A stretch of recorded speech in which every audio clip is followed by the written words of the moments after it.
په غزوه بدر کې 12 رمضان المبارک چې د غزا دپاره نبی علیه الصلاة وسلام د مدینې منورې نه را روان شو. ټول کسان د نبی علیه الصلاة وسلام سره 314 کسانو 313 کسان د نبی علیه الصلاة وسلام سره د مدینې منورې نه را روان شو. میاشت د روژې وه 12مه روژه وه. د بېسرو سامانۍ خو دا حالت و چې د 314 کسانو سره صرف 2 اسونه او 80 پکې اوښانو. یو اس چې دا د زبیر ابن عوام رضی الله تعالی عنه سره او دویم اس د مقداد رضی الله تعالی عنه سره. دا 2 صحابه کرامو چې صرف د دوی سره اسونه. نبی علیه الصلاة وسلام دوی له تقسیم وکړو.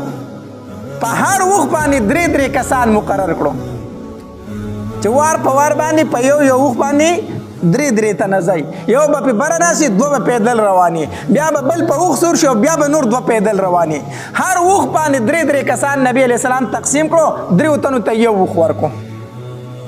نبی علیه الصلاة وسلام پکې ځان له د سره وخت وانه غستو چې زما پکې دا وخت په ده به زه زما نه. د نبی علیه الصلاة وسلام سره په یو وخت کې 2 ملګري رارو.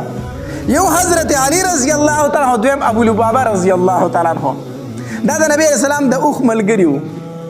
نو چې کله به د دې صحابه کرامو نمبر راغی کنه نو دوی به نبی علیه الصلاة وسلام ته ویل د الله پاک پیغمبره مونږ پیدل ځو، مونږ په اوخ نه سورېږو، په اوخ باندې به ته ناست یې، مونږ به پیدل روان یو، مونږ تللی شو.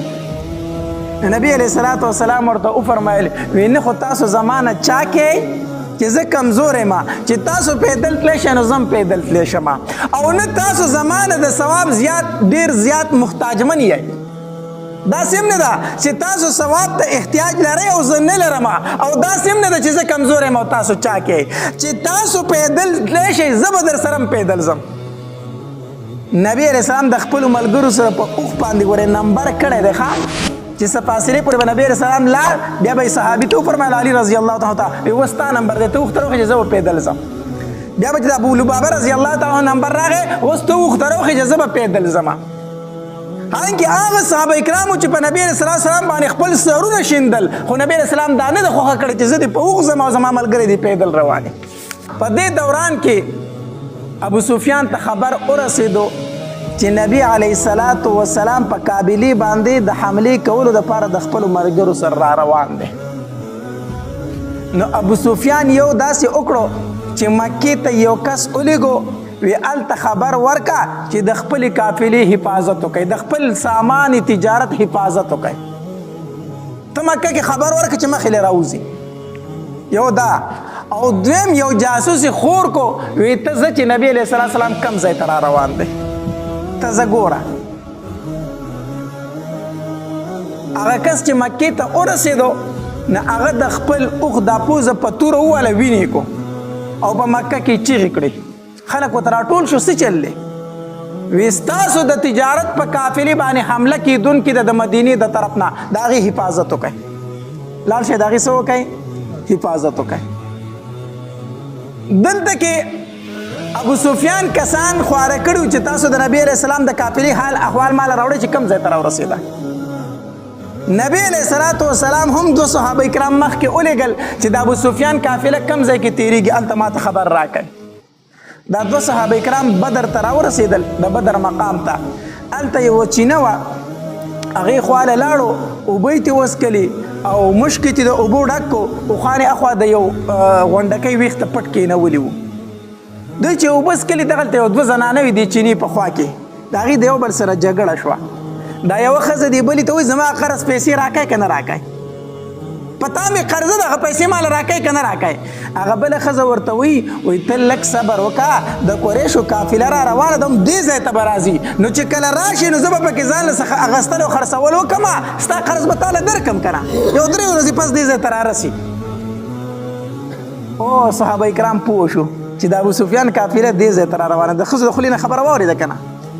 اوس دلته کې د ابو سفیان هغه کوم جاسوس چې هغه هم دې ځای ته را رسېدلی و، هغه د ښځو سره بچ بچا وکړو. وی ټیک درځ دا خبره ټیک کړئ، قافله دلته را روانه ده خو در به کې پیسې چې ده دلته کې ځان له تجارت وکړي در به کې پیسې هغه هم لاړو صحابه کرام دغې ځای نه اوښ ته وختل واپس شو اوښانو ته وختل واپس لاړو نبي علیه صلات وسلام ته وفرمایل وی د ابو سفیان قافله بدر ته را روانه ده بدر ته را روانه ده دلته کې ابو سفیان هغې کس نه تپوس وکړه د خپل جاسوس نه هلکه څه دې ولیدل که څه دې ونه لیدل وی هېڅ مې نه دي لیدلي خو دغې بدر ځای کې چینه چې کم ده دغلته دوه تنه راغلي اوښان ورسره وو اوبه یې وڅکلې مشکونه یې د اوبو ډک کړه واپس لاړو وی ښه وی او ابو سفیان هغې ځای له راغی هغې اوښانو هغې ځای ته چې ورغی هلته د اوښانو پچې پرتې وي پچې نو هغه پچې چې راوغسته داسې په منځ نیمه کړه چې نیمه کړه که نه هغې کې دننه د کجورې هډوکی و اوښانو کجوري خوړلې وي نو په پچه کې دننه د کجوري هډوکی و نو هغه هډوکی چې داسې صفا کړو که نه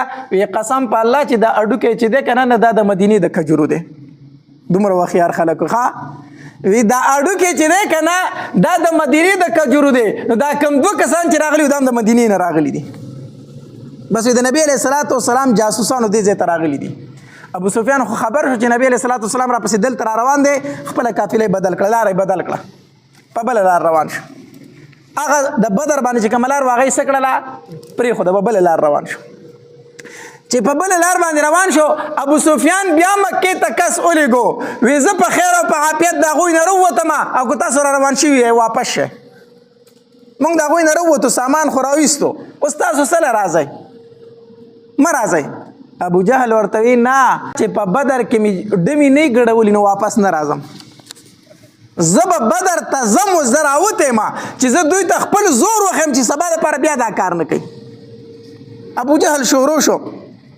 یو کس په مکه کې تیاره و چې راپاسه ځو